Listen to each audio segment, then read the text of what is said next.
Hi, it's Chris Titley here. On today's episode of Scoreboard, I'm joined by Mal Watts, CEO of the Brisbane Bullets, in person here in a beautiful Brisbane day. Mal, thanks for coming in. Thanks, mate. Thanks for having me. Mal, 2025, been a big 2025 for you. Do you want to talk about how your 2025 has started?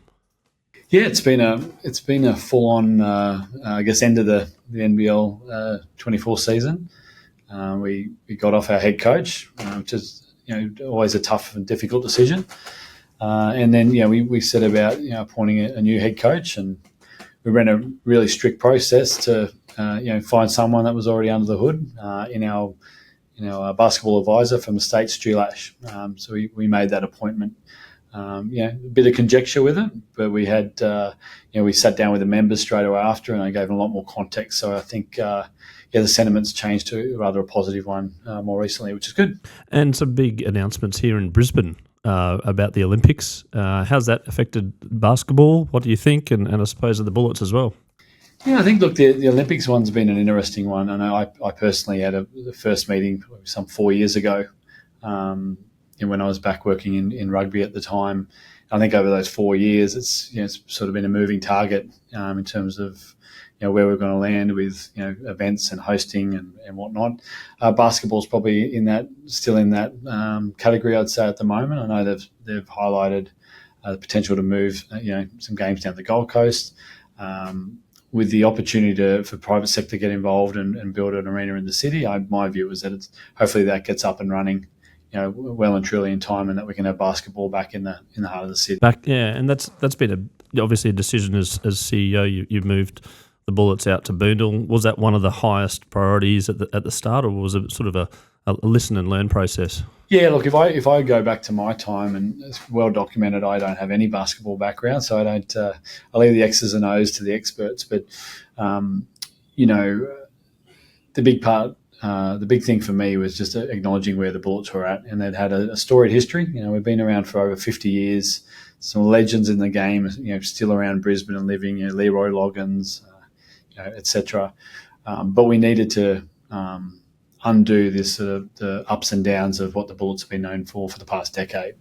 So, the commitment that I came into was trying to, as you say, listen, observe a lot in the first year. So I'm moving into my third season now. So if I look at the first season, it was doing a lot of observations and what was working, what wasn't working. And I think the difficult part when you're looking at an organisation that isn't humming, it always comes down to the people. So we made some changes there in the first season. So if I look back at that first season, definitely a rebuild is that phase, was getting the people right, not just culturally, but also in terms of experience and expertise. Then we made some major moves, and instead of taking years to set out a 3 or 5 year plan, which we still have in place, your fans and members don't give you that. They expect that, and so do we. We still have a mindset that we're doing everything we can to break into a plan and have a shot at a championship every year. But the likelihood of getting that right is very difficult. But so the second season was major projects. We moved to the entertainment centre, and we built a high performance centre back in the heart of the city at South Bank, which has paid dividends in terms of getting the Brisbane Bullets profile back in the city. Our players are back in and around easily identifiable characters, and that leads us to this next phase now, which is all about execution.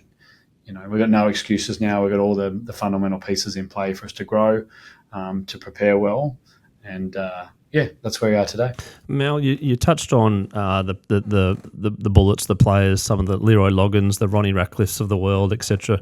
The age group that I'm in, 44, went there for my 8th, 9th birthday, etc. Loved the Brisbane Bullets, then very successful in their championship. How much of the past do you kind of need to kind of make this club a legacy for everyone to be part of the Bullets again? Oh, it's a massive part. I think I can credit probably my rugby background and understanding how important your past players are and your past player network. So there's a few things I have been able to bring throughout my career over to basketball that I think I can lean into. You touched on it then. The people, or the market that we want to buy tickets for their kids are in their 40s who, their connection to the Bullets for your Leroy Loggins, your Roger Smiths, Robert Sibley, Derek Rucker, Andre Moore, John Dodge, Larry Sandstone. So look, it's my first move when I got the gig was was reaching out to Leroy. I had heard that Leroy had been distant from the club, in recent years, and I took him for a steak at the Norman. Just explained to him I didn't need anything from him, but from my travels, everyone loves him, adores him, and the club is his club, and he should be welcomed with open arms. And he trusted me, and he came to one game, he came to two games, and he doesn't miss many games. And with that, he's able to bring along a lot of the other past players that had probably been disengaged too. So we had a past player function the other night. 18 months ago, we had 6 turn up to that. We had well over 20 turn up, and we went for, we took them through the high performance centre, and then we had another steak and a beer and a wine at the Plough Inn. So it was a good night. And Mal, I recently had a chat to Jenny Sagar, the new WNBL CEO, and we talked about the grassroots basketball over the last decade and just the popularity from a point of view from kids. And there's not enough courts and there's not enough referees, and you're seeing the private schools and the public schools and everyone's playing basketball and talking basketball. Can you describe whether that's a threat or an opportunity, or how do you see it as in terms of the popularity of the grassroots sport?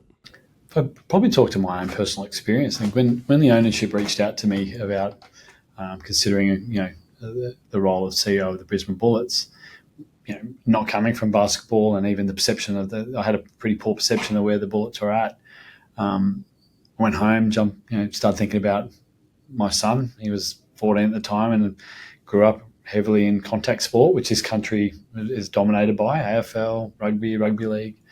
In the last couple of years, he had been hassling us at Christmas about buying the NBA kits. He's got plays 2K.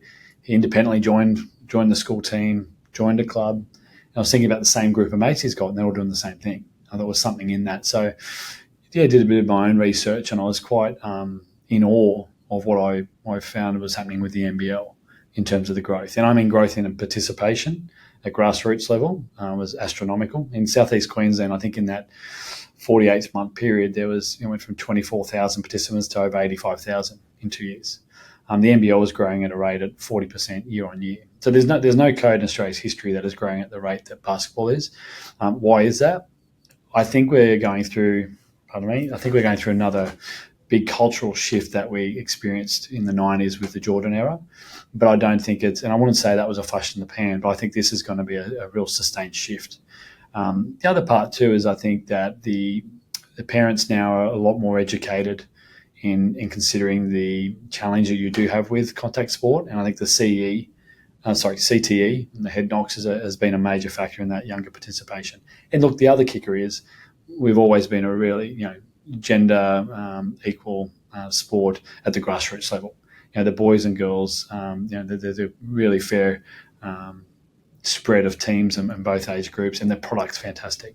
Yeah, you touched on the CTE and the head knocks, etc. And you come from a rugby background and been very involved in rugby. That it was about 10 years ago, I think, where there was multiple injuries in 1 year. Yes. From the kids, and from my point of view and from a parent point of view, I don't think rugby's almost recovered from that particular year, which was just an anomaly. Basketball's all weather, it's mixed, it's indoors, etc. I suppose, and you've got the access to the US. Back in my day, you didn't have that. You had probably half an hour at midday on a Saturday trying to get the top 10 players of the week and on a VHS. How important has content been, and also the access to the US, the NBA? Well, I think if you look, there's a great example of that. As you look at what rugby league's trying to do with their first round in Las Vegas every year. Again, something that opened my eyes up was how I was shocked at how close the NBA was to the NBL. I hosted probably 40 NBA scouts from teams last year in Brisbane that came from all the major NBA teams. That we're seen as the second league to the NBA.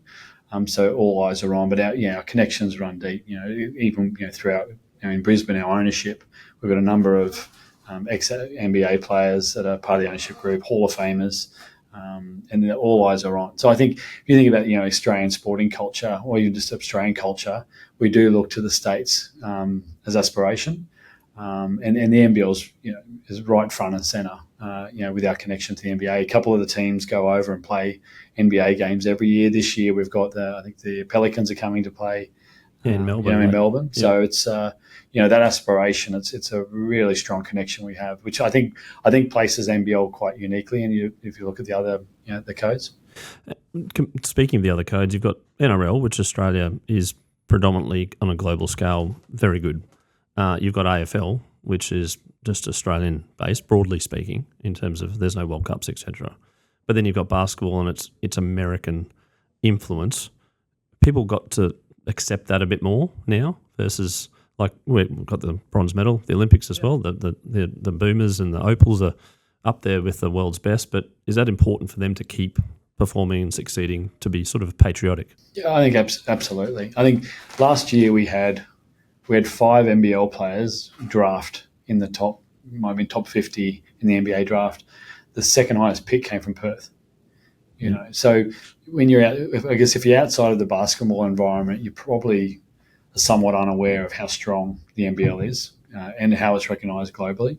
And as I said, I think when you look to success in those heroes, have Australian talent, local talent being picked up and flying the flag for us in the NBA. I mean, you look at Josh Giddey is doing a wonderful job. Dyson Daniels might be defensive player of the year potentially.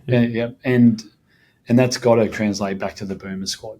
And I think that's important for any code, on a global level, is that if you've got your national team performing, it just enhances your grassroots and the kids' aspirations and why they want to don on a singlet and jump on a court. And Mal, your background, you mentioned that you hadn't watched a game of basketball, broadly speaking, before taking the role. Your leadership style, what culture do you want to bring to the Bullets? Yeah, look, I'd say I'm fairly eccentric. If you listen to me rabbit on, I've had many different careers. I think that's put me in a unique position in terms of how I lead. I take a lot of learnings from a lot of different industries I've been involved in. I had a tech. I was software developing, accounting background. I was a rescue crewman with Westpac Helicopter as a young man. Then I moved into hospitality for a large part of my time. And then my entry to sport. So, and then I always circle back to my humble beginnings. My mum and dad had a small business in a regional area. So I look at all those different facets that I've learned and I've picked up over the years. So if I take that back into my leadership style, I feel like I've got a unique way I go about things. I think I have I guess I've got the skill set to lead by example. I think I'm quite a good strategic thinker. I've also got quite a creative flair. But when it all boils down to it, though, there's not one job in any organisation that I probably haven't done or I don't have the ability to do, and I'm happy to roll the sleeves up. So, yeah, I lead by example. I think a lot of my staff will see me doing the jobs that they wouldn't normally see CEOs do. It doesn't mean I get burdened down with it, but it's important that they can look to their left and right and know that they know that I'm working beside them on their hip and I've got their backs. And in terms of a checklist, what a successful club looks like, what's your view on that? Yeah, look. In my time in sport, and I look at, I'm a big networker. So I've always reached out. When I went to sport, I reached out, and I've had a lot of experiences in connecting with other codes. Not just the one that I worked in, but. I saw a lot of things there that exist in a lot of sporting organisations, in all codes that may not exist in successful businesses. So I think I'm very passionate about the business of sport. I think in terms of success in sport, the key things for me and the challenge is that you're looking for diamonds a lot of the time in the people that are involved. You need to have a care for the cause because we ask a lot of our people. I think you need to have, not necessarily be passionate about the game, but you need to have a passion around sport and a level of involvement that gives you joy. You need to be, more importantly or equally important is to be really focused on what your core role is and be really passionate about bringing that, that skill, that desire to be better day in, day out. And that's what I talk about, the diamonds. Sometimes in sport you can have it swayed too much where you might look around the room and it's more fan-orientated people that you have in roles and ex-athletes. There's nothing wrong with us ex-athletes, but if you've brought a ex-athlete in that's recently retired with not 10 years of building a skill set in that role, but then they sit as a decision maker, that can be challenging in terms of the course. So I think the key thing is getting the right people in the roles, but still having people that are really passionate about the game and their contribution to it. And in terms of the pools of people wanting to watch sport in Brisbane, we've got the Lions that are doing very well, we've got the Reds, you've got the Broncos, you've got all the other in baseball, you've got a lot of different competitors, quote unquote, to get that dollar to go to the game. What would the Bullets going to do to make that game day experience good and forget people that are maybe not au fait too much with the basketball to become a convert? Look, I think it's as a parallel. I'd give you an example of Stradbroke Island or Moreton Island. 75% of Brisbane people haven't been to those islands. You just need to go once, and then you're hooked. Yep. The NBL and certainly what we've developed in Brisbane and the Brisbane Bullets now is exactly that strategy. We have, I think, it's unique in that we're able to, with a closed roof and a really tight setup, you're right on top of the action versus stadia. But the way I always articulate is if you're into basketball, great. But if you'll enjoy rock concerts and theatre and dance, we've got something for everyone. So because we're in a closed arena, we put on the best show in town. That's not just a sales pitch. As I said, if you haven't been, just come to one game. That's how we'll grow. But there's something for everyone. The unique proposition we have, and what I found is that when I look up in the stands, 30% or more of our attendees are young kids. What does that mean? Well, it translates into the atmosphere.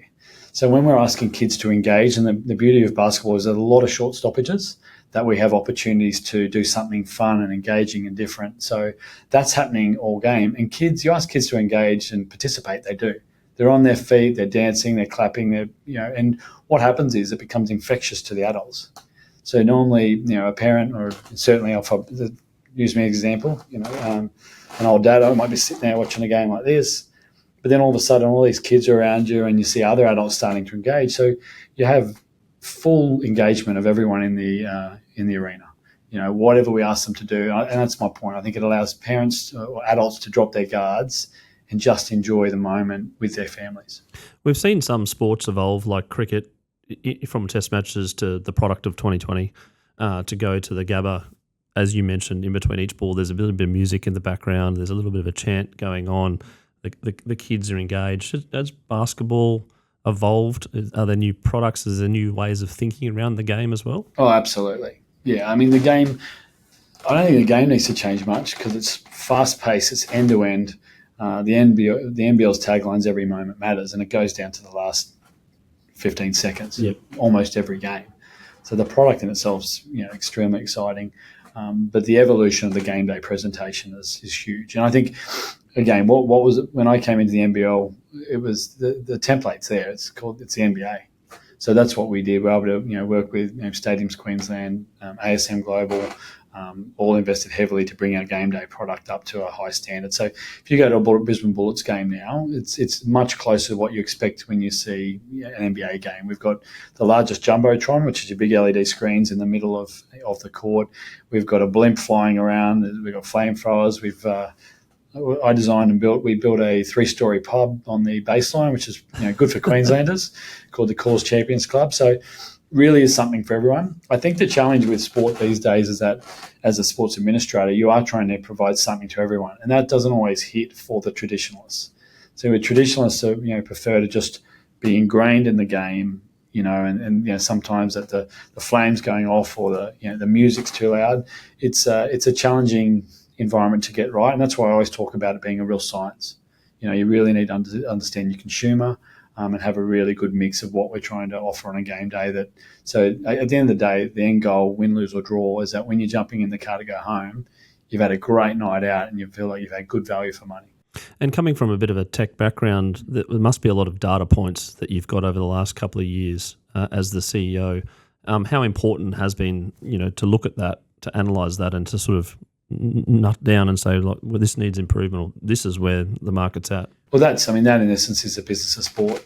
I think a lot of fans and consumers will see the front end, but behind all the major sporting codes, it's data led. and it ties into consumer behaviour, memberships, ticketing purchases. As an example, that's what drove our decision to move back to the entertainment centre. There was a lot of noise around why that would be a bad move. We just went back to the data. So we overlaid ticketing data, historic ticket purchases. We work with BQ on where the participation, hotspots were, and we found there was a heavy spike around that northern corridor out towards, Boondall Way. So then we polled in the Courier Mail, and that gave us a 75% surety that decision to move to the entertainment centre would be well supported. And we found that in our first year, I think we had attendances increased by about 24%. And members, the Broncos have sort of a bit of a blueprint about membership from 1988 onwards. The members have been strong. The Lions are now ticking up. Can you talk about the importance of that, the benefits, what people do and get as members, and I suppose with the cost of living where it is now, the price point which basketball's playing at? Yeah, look, I think it's an interesting one. We've got quite a spread. I mean, the courtside seating is your most premium seating. So if you compare the courtside seating to other codes, it's up there, but your experience is second to none. You can't be sort of courtside, right, broadly speaking, in a rugby game and cricket game. But then you got your spread right down, and you're in an arena. There's no bad seats. Yep. If you talk about the nosebleeds in stadia compared to an arena, you're right on top of it. And we got prices starting from as little as $10. So you need to have a good spread, and you need to be able to accommodate everyone, especially in a cost of living. In terms of memberships, it's important to be flexible with your payment plans. Spread them out so the burden isn't as hard to the hip pocket up front. Work with people. I think don't be as hard lined on it, and really when I say work with them, help them. Help them be able to afford it, and that just comes down to membership engagement. I think that the key thing with members, your value proposition is obviously they want to get their seat, and they want to secure it and have look forward to coming to every game and feeling almost like there's a level of ownership over being a member. But at the same time, we really need to have a lot more engagement. I think that's key. And from administrators, sure, but I think it's around making a commitment from your coaches and your players that we're engaged and a lot more involved in terms of that. See, feel, touch, talk. I think if you can allow your fans to be in contact and have organic discussions or relationships with your players, it makes them more sticky. They feel more valued, and certainly young kids. And I think that's the advantage of us living. I think kids that live up, grow up in the metro areas, that there's a lot more opportunity to access their heroes. So I think, we want to really lean more into that. I think I would have liked to have done a lot more in recent times. But I think this next season for us, I said it's an all-in mindset, and if we can be out in the community, clubs, schools as much as possible, I think that just ties back into your membership experience as well.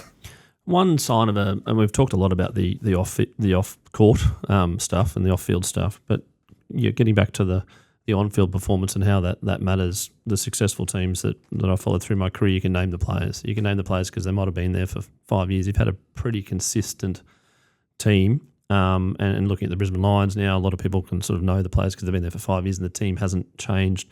How important is that for you? How important is the success on the court for the Bullets, and what your aspirations, and how you can say next year, yes, we want to win the title, but realistically, is there a little step-by-step increment change, or are we going to sort of like this is a 3-year plan? Yeah, look, I think there's a couple of answers to that. I think, and I'll come back to the one around continuity is key. And if you look at the Brisbane market, it's a fickle market. We know that. We should respect that. But if you're not winning, they generally don't turn up. And I think the challenge with that, and this is where I go back to the theme of this discussion. The way I attack it is the business of sport and understanding that. So every year we're obviously going to set out to try and win a championship. But the business reality is that, if you look at the data, 1 in 10 years, most teams in any code get that opportunity, right, to deliver that. So what do you do for the other 9? Right? So I think when you look at if you just go, we're going to go all in on a playing group, and that's what's going to guarantee us the title. It's not the case. So bringing your sponsors in, leaning into the membership, lean into community. All those pieces underwrite the business to help you get through that year in case you fall short. That's a big part of what I've experienced and seen maybe some other sporting clubs get it wrong, where you just load up on one strategy that works for 1 year out of 10. So I look at it that way as a blueprint in terms of the business foundation, is that we need to be looking at all the other areas that can shore up the business side of things and still put us in a position to put the right pieces in play to go after a championship. Which then comes back to, what does that look like? It's continuity. In any sporting code, the more that the players are familiar with each other, they get used to each other's game and how they play, as where it starts becoming in those really tight moments where instinct takes over. And I can talk about rugby and rugby league and see the guys where they're popping that pass and they're just coming through on the hip. Basketball's exactly the same. It's where the instinct kicks in and takes over in those moments where it's the pass or the lob, because they know that their teammate's going to be there. That just comes with time, right? So we look at where we're at now in the Brisbane Bullets, and I think that's part of this, where we've been, is that we haven't really had that continuity in place. So even though we've changed our head coach and everyone thought, well, maybe it's a big rebuild, it was far from it.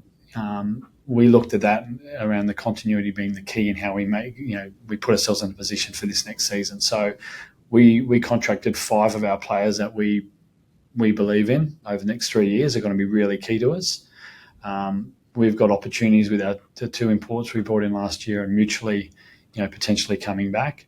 And we've got some big moves to make now in the free agency period to complement that roster. Then you look at our coaching group. Feedback we had with our 2 assistant coaches that they're potentially 2 of the best in the league. Certainly the players also agree with that approach.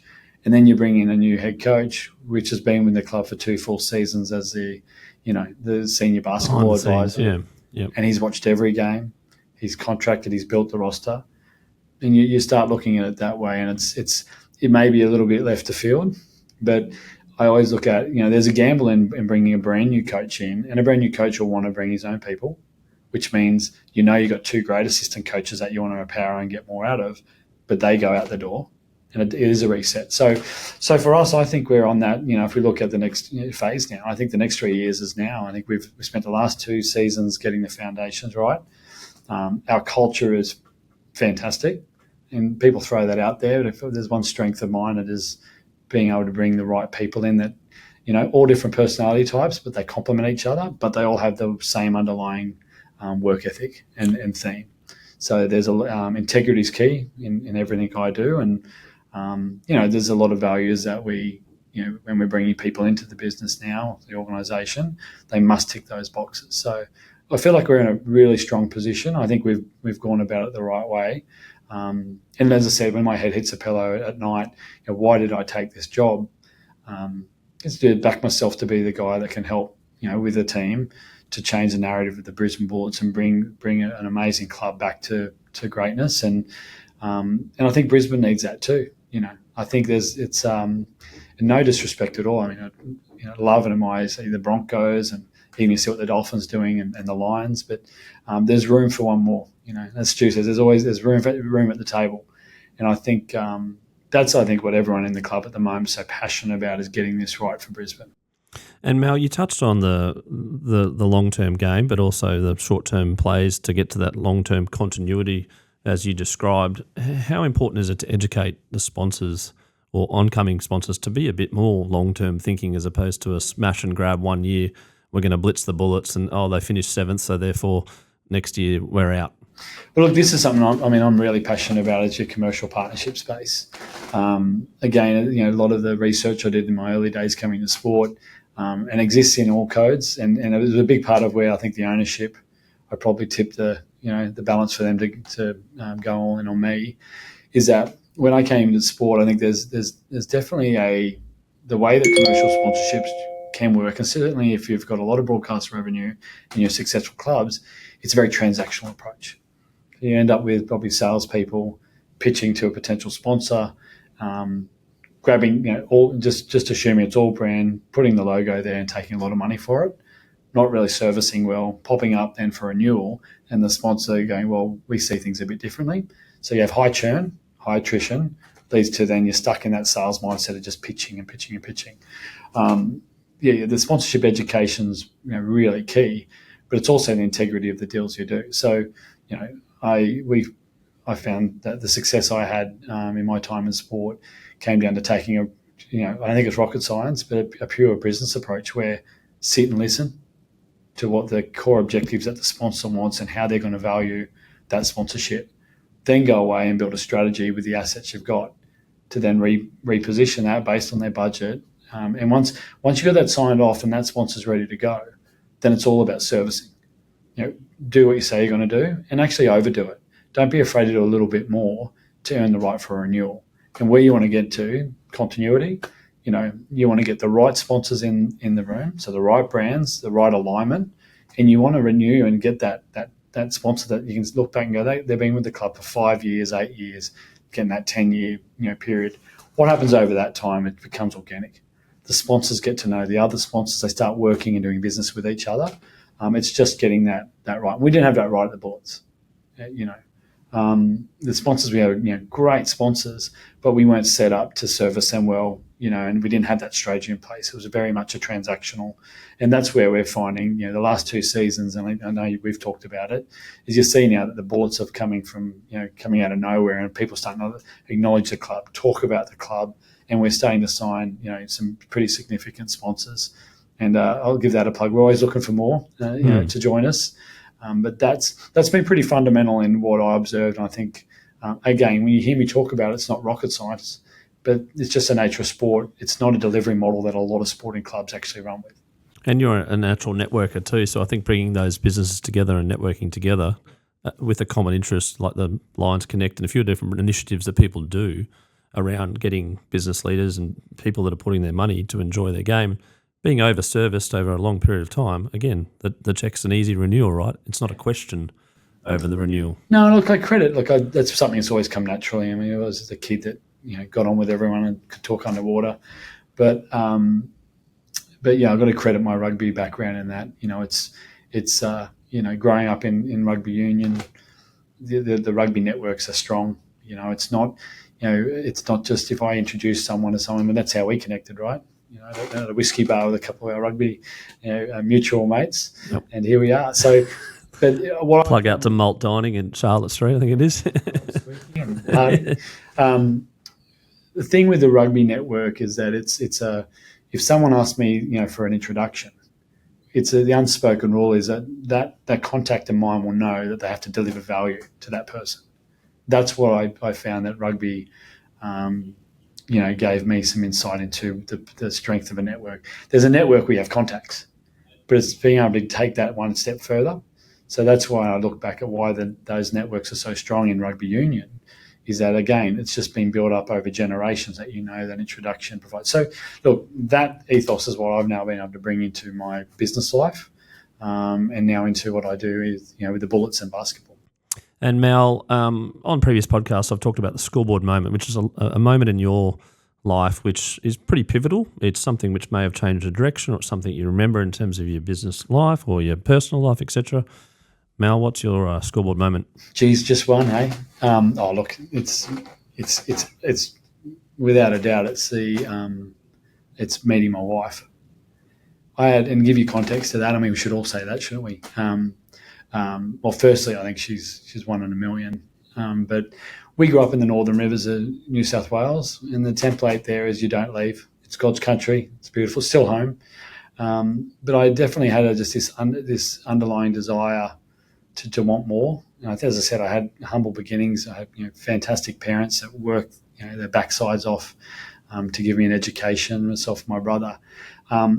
And the template was to live and work and die there. And we probably will go back there and finish that last bit off. But my wife gave me the confidence that when an opportunity came along to break away from home and what was supposed to be the blueprint, and I took an opportunity to go and play rugby in England and as very amateur rugby, but it gave me an opportunity to broaden my horizons, and that's when I think I had that my business career really took off. That's where my tech and accounting background led me to a director of a company in the UK, which we later sold to Reuters. But she's been my biggest supporter. Without her, I don't think I've had such a varied journey, but it all comes back to that moment, to be able to, to meet someone that gives you that confidence to give everything a go. And so I credit it all to her. That's a great answer. My new question for people is, what's the sporting moment in your life that you'll never forget? I've got a couple. I think I actually have a few. I'll just roll them out.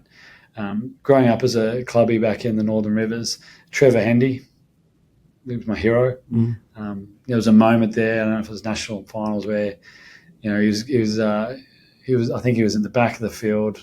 I'm sure it was a ski leg, and he came off it, and the skis, it was a massive swell, and sure enough, Hendy's popped out in the whitewash and body surfed the wave to the beach, and we just thought, just incredible moment. From rugby, it's a negative one, but I'll take it as that. Certainly suffered the 2003 World Cup, which is but I had the pleasure of being at Twickenham with my three oldest rugby friends from Alstonville and their dad, who was our coach, Big Jono, Ian Johnson, and we're all dressed in our Dryser Bones, and I should say this, we snuck some red wine in Dryser Bones, and we had the pleasure of kicking England out of their own World Cup in the pool stages. I took a lot of pleasure in that. I know it sounds a bit sick, but it's true. And then the 2021 Queensland Reds domestic final, COVID really, it took a battering to sport. It was a really couple tough years working as an administrator. I think back to those times and the support I had as a leader amongst my teams, and what they did, and certainly the club and what we went through to deliver 42,000 people, into Suncorp Stadium. I think it was the biggest domestic rugby crowd in a decade, and it finished with my son as the ball boy, on the pitch at the end. So that was pretty special as well. Hopefully there's a lot more special moments coming up in basketball and with the Bullets. And one of my moments is when Gazy lost it when the Boomers won the bronze medal a few years ago. So lots of sporting moments to cherish, and also in the future. Mal Watts, thank you so much for being part of Scoreboard, the podcast. Very much enjoyed the chat about your life, how you came into basketball as the CEO of the Bullets, the plans for the future, how you're going currently. Wish you all the best, and look forward to catching up. You're a good man, mate. Thanks for having me on, Chris. Appreciate it.